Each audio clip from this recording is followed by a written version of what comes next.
শৈশৱৰ ৰঙীন ধেমালিবোৰ তাইৰ বাবে হৈ পৰিছিল অলিক সপোন। পখিলা খেদাৰ বয়সতে হেৰুৱাই পেলাইছিল জীৱনৰ ৰংবোৰ।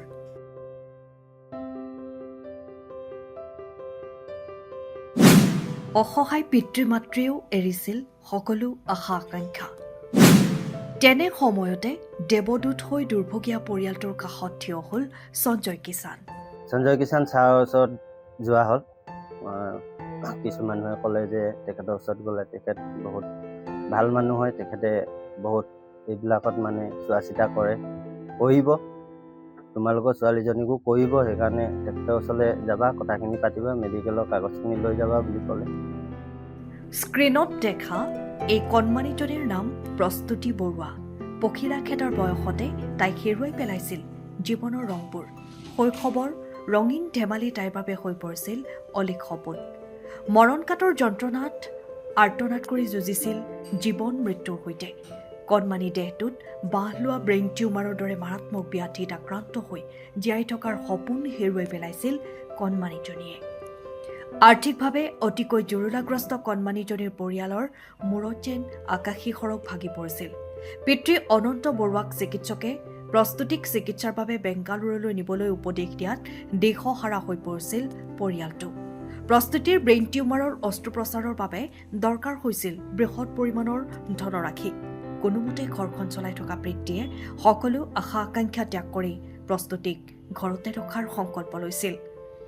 দিনবোৰ বাগৰাৰ লগে লগে কণমানিজনীৰ স্বাস্থ্যৰ ক্ৰমান্বয়ে অৱনতি হ'বলৈ ধৰিছিল।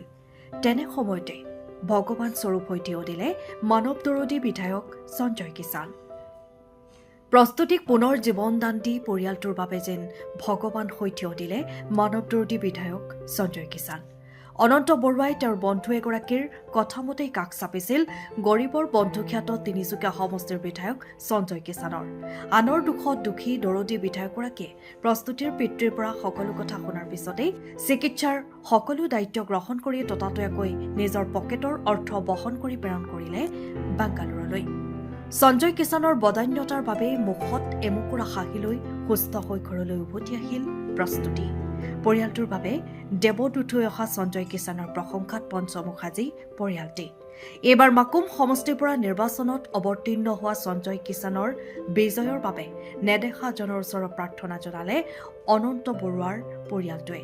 কেৱল প্ৰস্তুতিয়েই নহয়, এইদৰে বহুতকে জীৱন দান দি মহানুভৱতাৰ পৰিচয় দাঙি ধৰা সঞ্জয় কিষাণ এগৰাকী অনন্য আৰু ব্যতিক্ৰমী বিধায়ক। সঞ্জয় কিষাণৰ বাবে ব্ৰেইন টিউমাৰত আক্ৰান্ত কণমানিজনীয়ে ঘূৰাই পালে নতুন জীৱন। হয়, নমস্কাৰ, মোৰ নাম অনন্ত বৰুৱা। মোৰ ছোৱালীজনী প্ৰস্তুতি বৰুৱা। মোৰ ছোৱালী দুজনী, তাই সৰু, সৰু। ইয়াৰ মানে 2021 চনত এটা বেমাৰৰ পৰা আক্ৰান্ত হৈছিলে, এইটো ব্ৰেইন টিউমাৰ বুলি কয়। আমাৰ ডিব্ৰুগড় মহাবিদ্যালয়ত চিকিৎসাত ধৰা পৰিছিলে যে তেওঁ ব্ৰেইন টিউমাৰ হৈছে। ইয়াৰ অসমত কোনো ট্ৰিটমেণ্ট নাই বুলি ক'লে আমাক। হ'লেও আমি গুৱাহাটী GMCলৈ নিয়া হৈছিলে। গুৱাহাটী GMCত আমি 18 দিনমান তাত থোৱা হৈছিলে।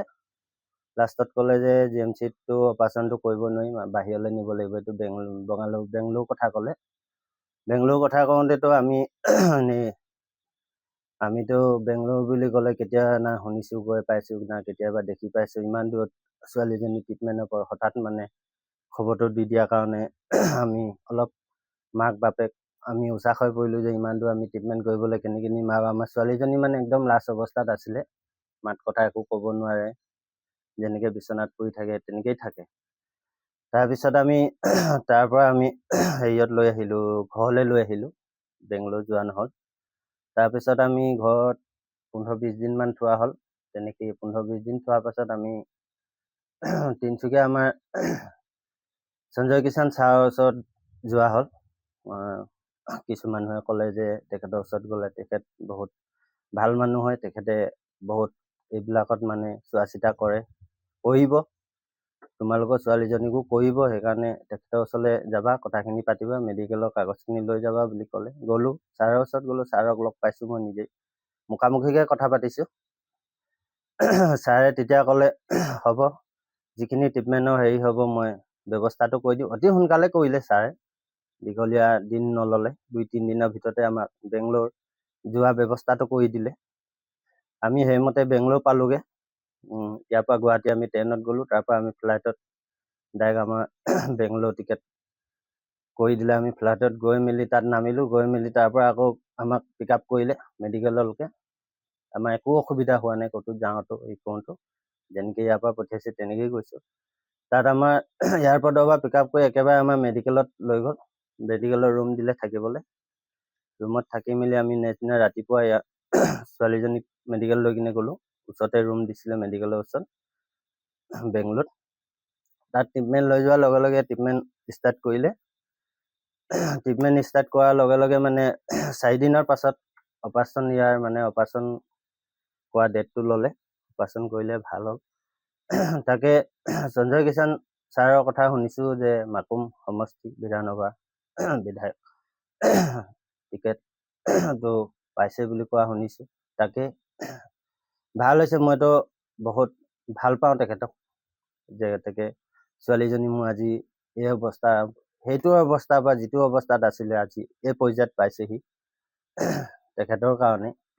তেখেতে যাতে টিকেটটো পায়, বিপুল ভোটত জয় হয় যেন, ভগৱানক আমিও প্ৰাৰ্থনা কৰিম যে ছাৰে বিপুল ভোটত জয় হয় যেন, বিজেপি চৰকাৰখনত আৰু যেন চিটটো বেছি ভোটত যেন আৰু জিকি জয়যুক্ত হ'ব লাগে বুলি আশীৰ্বাদহে কৰিছোঁ, ভগৱানক প্ৰাৰ্থনা কৰিম।